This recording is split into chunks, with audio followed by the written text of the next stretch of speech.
No one who met Geoffrey Nathaniel Pyke for the first time ever forgot him. He walked into Britain's Combined Operations headquarters in 1942 looking less like an inventor and more like a man who had sprinted out of a collapsing library. Thin, unshaven, clothes wrinkled from nights of work, and almost no sleep. Yet behind that wild appearance was a mind running faster than anyone else's, a mind that saw the world as a series of problems waiting to be cracked open. Born in London in 1893 to a Jewish family, Pyke had already lived a story few would believe. During the First World War, while working as a journalist, he was captured by the Germans. Most people would have resigned themselves to imprisonment. Pyke treated it like a puzzle. In 1915, he broke out of the Ruhleben camp, somehow crossing enemy territory alone until he reached neutral Holland. He later wrote a book about the escape, though even the book didn't fully explain how his brain worked.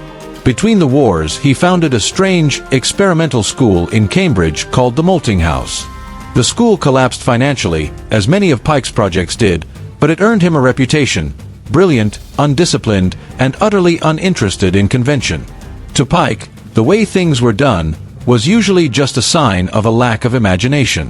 When the Second World War began, he flooded government offices with ideas, some useless, some impossible, and a few that were years ahead of their time. Most departments ignored him, until one man didn't: Lord Louis Mountbatten. In early 1942, Mountbatten had been given command of Combined Operations, and Churchill personally ordered him to find bold, unconventional solutions. Mountbatten needed original thinkers, and no one in Britain was more original than Pyke. Their first meeting was chaotic. Pyke arrived with a stack of wild proposals, talking non-stop about snow machines, artificial harbors, and weapons no one had ever imagined. Any ordinary officer would have thrown him out. Mountbatten listened. In Pyke, he recognized a rare kind of genius: brilliant, reckless, irritating, and exactly the sort of mind the war sometimes required. By spring, Pyke was officially attached to Combined Operations as a civilian advisor. His colleagues couldn't decide whether he was a visionary or a madman. He vanished for days, then returned with ideas scrawled across pages and pages of diagrams. Mountbatten himself admitted Pyke was both valuable and nearly impossible to manage. But even he didn't expect what came next. Pyke was about to propose something so outrageous that it would soon reach Winston Churchill's desk, an idea that made even the Prime Minister sit up in excitement. It involved ice. More precisely, a plan to build an aircraft carrier out of frozen seawater. A floating platform the size of a small island, nearly 2 million tons, designed to patrol the mid-Atlantic. It sounded insane. But in 1942, Britain was desperate enough to consider the unthinkable. The North Atlantic had become a killing ground. German U-boats were destroying Allied supply convoys at a rate that threatened the entire war effort. Britain survived on imported food and fuel, and month by month it was being choked. Admiral Karl Donitz understood the math. If his submarines could sink 700,000 tons of shipping each month, Britain would collapse. In some months of 1942, he came frighteningly close to that number. Aircraft could protect convoys near coasts, but the center of the ocean remained uncovered, a 600-mile stretch called the Air Gap, or more darkly, the Black Pit. In that vast zone, U-boats hunted freely while Allied ships had no air support at all. Churchill later admitted that the U-boat threat was the only thing in the entire war that truly terrified him. The obvious solution was to place aircraft carriers in the center of the Atlantic. But Britain didn't have the steel, the time, or the shipyards. Every conventional carrier required years of construction and materials already needed for tanks, guns, and merchant ships. The numbers were impossible, unless someone could imagine a completely different kind of carrier. And that was exactly the moment when Geoffrey Pyke walked through the door. Pyke's vision arrived at the very moment Britain was running out of answers. Escort carriers, small merchant ships converted to launch aircraft, offered some help, but they still required steel, months of shipyard work, and could be sunk by a single torpedo. One loss erased an entire year of effort. Britain needed something faster, cheaper, and made from materials the enemy could not easily destroy. Something that, to most people, sounded impossible. Across the Allied war effort, scientists and engineers were proposing ideas that ranged from creative to completely irrational. floating airstrips built from barges, giant flying boats meant to refuel at sea, even anchored platforms in the middle of the Atlantic. None survived serious evaluation. That was the environment into which Pyke stepped with his strange folder of notes and one explosive idea: ice. In the Arctic, nature produced ice in endless supply. It required no blast furnaces, no factories, no steel, only cold water and time. It floated. It was free. And Pyke believed it might be the key to protecting the convoys. Ice obviously seemed like a terrible structural material. It cracked, melted, and shattered with minimal force. Any ordinary engineer would have dismissed an ice ship instantly. But Pyke didn't think like ordinary engineers. Instead, he studied ice as if it were a new material waiting to be engineered. Pure ice, he learned, was brittle and slowly deformed under pressure, problems that made it useless for a warship. But Pyke wasn't planning to use pure ice.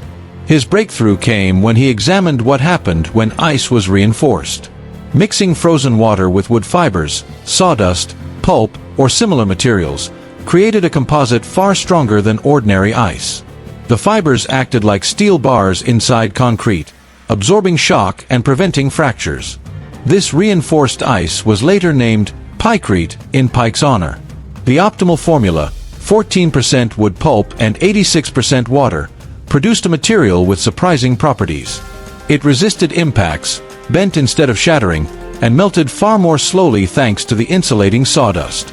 A block of Pykrete in mild temperatures stayed intact for hours while normal ice turned to water. Even bullets behaved strangely. Pure ice exploded into shards, but Pykrete simply dented, trapping the damage within its fibers. To Pyke, the implications were obvious. A ship built from Pykrete wouldn't need steel. Sawdust was cheap and plentiful in Canada, and seawater was unlimited. Torpedoes that sank steel ships would only punch reparable craters in Pykrete. Fire wouldn't harm it. Even bombs would be absorbed rather than tearing the structure apart. On paper, it was nearly unsinkable. Pyke passed his proposal to Mountbatten in late 1942. Mountbatten, who had been instructed by Churchill to chase unconventional ideas, saw immediately that this one answered both Britain's steel shortage and the deadly problem of the mid-Atlantic air gap. But he also knew the military establishment would never approve an ice aircraft carrier without Churchill's personal backing. Mountbatten went straight to the Prime Minister. Churchill, famous for championing bold concepts from floating harbors to special weapons, read the document with growing enthusiasm. At the bottom he wrote his signature command: "Action this day." The proposal was approved for development and given the code name Habakkuk, after a biblical line describing something so astonishing it would be hard to believe even when told. By January 1943, the War Cabinet authorized full research. A small scientific team began testing Pykrete's behavior inside the refrigerated halls of London's Smithfield Meat Market. Among hanging carcasses and freezing air, they hammered, shot, and stressed blocks of Pykrete. Every test confirmed Pyke's claims. Pure ice shattered. Pykrete did not. Bullets lodged harmlessly inside. It melted slowly. The material worked. But laboratory success was only the beginning. The proposed ship, Habakkuk, would be unlike anything ever attempted. 2,000 feet long, displacing more than 2 million tons, large enough to launch heavy bombers. Its 40-foot thick hull would be cooled by a network of pipes connected to roughly 30,000 tons of refrigeration machinery. It would be a floating freezer fighting the Atlantic's comparatively warm water every second of its existence. Britain couldn't build such a structure at home. The climate was too mild and the secrecy risk too high. The answer lay in Canada: vast forests for sawdust, naturally cold winters, and isolation from enemy reconnaissance. In early 1943, the Canadian National Research Council quietly joined the effort. An isolated site was selected: Patricia Lake, in Alberta's Jasper National Park. Cold, remote, heavily forested, the perfect place to attempt the strangest construction project of the war. And it was here, in the frozen silence of the Canadian Rockies, that Project Habakkuk would finally begin to take shape. Even as new aircraft and radar slowly changed the Battle of the Atlantic, work on the ice ship prototype pushed forward. A small team of Canadian engineers, joined by conscientious objectors assigned to non-combat service, began building a trial vessel on Patricia Lake. It would not be anywhere near Habakkuk's full size, but it would test one essential question. Could a Pykrete ship actually be built, cooled, and kept afloat? While construction began in the Rockies, diplomacy intensified. A full-scale Habakkuk would require American industry, American refrigeration systems, and American funding. That meant convincing Roosevelt and the U.S. Navy. Mountbatten knew a normal briefing would never work. Admirals and generals trusted steel, not frozen sawdust. So he planned a demonstration no one would forget. In August 1943, the Quebec Conference brought together Roosevelt, Churchill, and their highest-ranking commanders. Italy was collapsing, plans for the Normandy invasion were forming, and the Atlantic War still hung in the balance. Into this room of seasoned strategists, Mountbatten walked carrying 2 blocks, 1 ice, 1 Pykrete, and a revolver. The demonstration took place inside a meeting room at the Chateau Frontenac. Present were General Henry Hap Arnold of the U.S. Army Air Forces, Admiral Ernest King, Air Marshal Charles Portal, and several staff officers. These were men used to evaluating aircraft, ships, and logistics, not frozen building materials. Mountbatten offered a short explanation, then skipped straight to action. He placed the 2 blocks on a table and fired his revolver into the pure ice. It shattered instantly, scattering fragments across the floor. Then he aimed at the Pykrete block. When the gun fired, the bullet struck the reinforced ice, bounced off, and shot across the room. Accounts differ. Some say it grazed Admiral King's trousers, others claim it whistled past Portal, but everyone agreed the ricochet caused a moment of chaos. Through it all, Mountbatten remained calm. He simply pointed to the Pykrete, which had barely dented. The message was unmistakable. This strange material behaved nothing like normal ice. The demonstration worked. Churchill loved it. Roosevelt was intrigued. American engineers were ordered to assist, and the combined chiefs agreed to give Habakkuk real funding and technical support. For a moment, Pike's impossible idea seemed fully within reach. Back in Canada, the prototype finally gained momentum. U.S. specialists contributed refrigeration expertise, and supply lines were established to feed the project with wood pulp. But time was no longer on Habakkuk's side. By late 1943, long-range liberators were closing the air gap. Escort carriers were entering service faster than predicted. Improved radar, sonar, and anti-submarine tactics were steadily reducing U-boat success. The desperate conditions that made Habakkuk seem vital earlier in the year were fading. Against these improving alternatives, an ice carrier now looked less essential and far more complicated. Still, the Patricia Lake prototype pressed ahead. The location, high in the Rockies and surrounded by dense forests, became one of the war's strangest work sites. Through temperatures that plunged below -30°C, the crew built wooden molds on the frozen lake, pumped in the wood pulp slurry, and let each layer freeze before adding the next. Natural cold was not enough. A small refrigeration plant worked constantly to keep conditions stable. The workers labored in shifts day and night. Secrecy remained strict. Their presence was explained away as forestry work or geological surveys. The Royal Canadian Mounted Police discreetly patrolled the area to prevent curiosity from becoming exposure. By late February 1943, the prototype, about 60 feet long and 30 feet wide, began to resemble a small vessel. Inside its Pykrete walls, an experimental cooling system circulated refrigerant through a network of pipes. A tiny engine room powered the equipment. When spring arrived and the surrounding ice melted, workers cut the hull free. It floated. Throughout the summer, the prototype remained on the lake, its refrigeration system humming as temperatures climbed. It survived conditions that would have destroyed natural ice quickly. Engineers tested melting rates, performed stress trials, and even detonated small charges against the hull.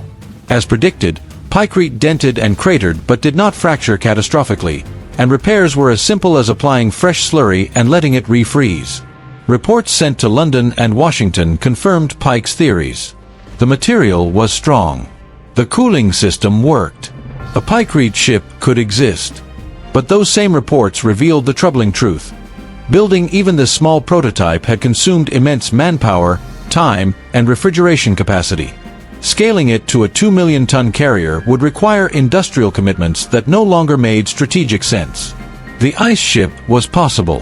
Whether it was practical was becoming a different question, one military planners were already starting to answer. Yet even as Pike's frozen supercarrier was capturing imaginations, a different kind of reckoning was taking shape, one built not from bold ideas, but from numbers. Through the second half of 1943, quiet technical reports and cost studies accumulated across Allied desks, and each new calculation cut deeper into the project's future.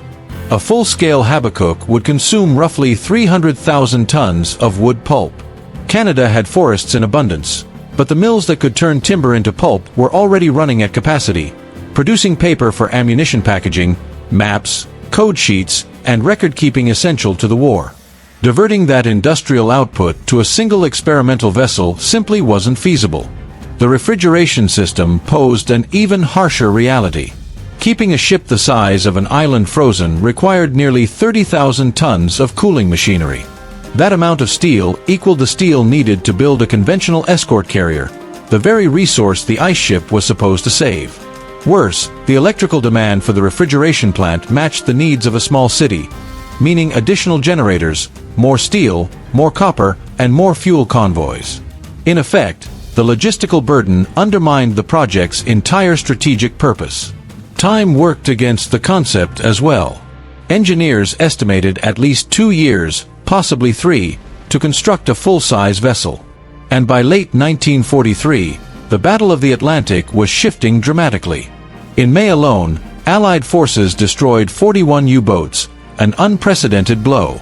New centimetric radar, improved depth charges, refined air-sea coordination, and the arrival of long-range patrol aircraft steadily erased the very air gap that had motivated the ice carrier concept.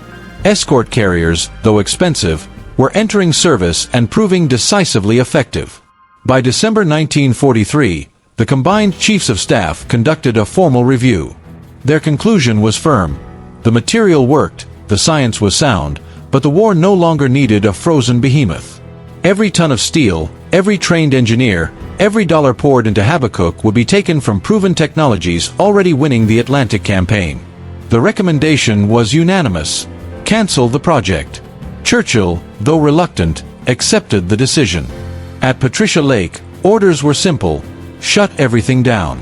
With the refrigeration plant turned off, the prototype slowly weakened through the spring and summer of 1944 until it finally collapsed back into the water that had held it. Pike received the news with deep bitterness. He had poured his energy, identity, and reputation into the project. Being told it was no longer necessary struck him like a personal failure.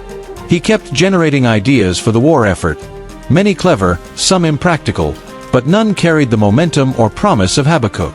Something in him bent under the weight of disappointment and never fully recovered. The prototype itself quietly sank to a depth of about 60 feet. The cold mountain water preserved its wooden ribs and sections of the refrigeration piping remarkably well. When divers finally rediscovered the remains in the 1970s, they found ghost-like fragments of one of the strangest vessels ever conceived. The Canadian government installed a commemorative plaque in 1988, and today the site remains an underwater heritage location, visited by divers who glide through the skeletal frame as if exploring a dream frozen in time. Pike never saw this modest vindication. In the years after the war, he retreated into isolation, wrestling with exhaustion and disillusionment. He continued inventing, continued thinking, but recognition rarely followed. On February 22, 1948, he died at age 54. His passing drew little public attention, and his achievements faded into obscurity. Yet his creation refused to disappear. Decades later, researchers rediscovered Pykrete's remarkable qualities. Tests in the 1980s confirmed much of what Pike had claimed: a reinforced ice composite that was far stronger and more stable than ordinary ice.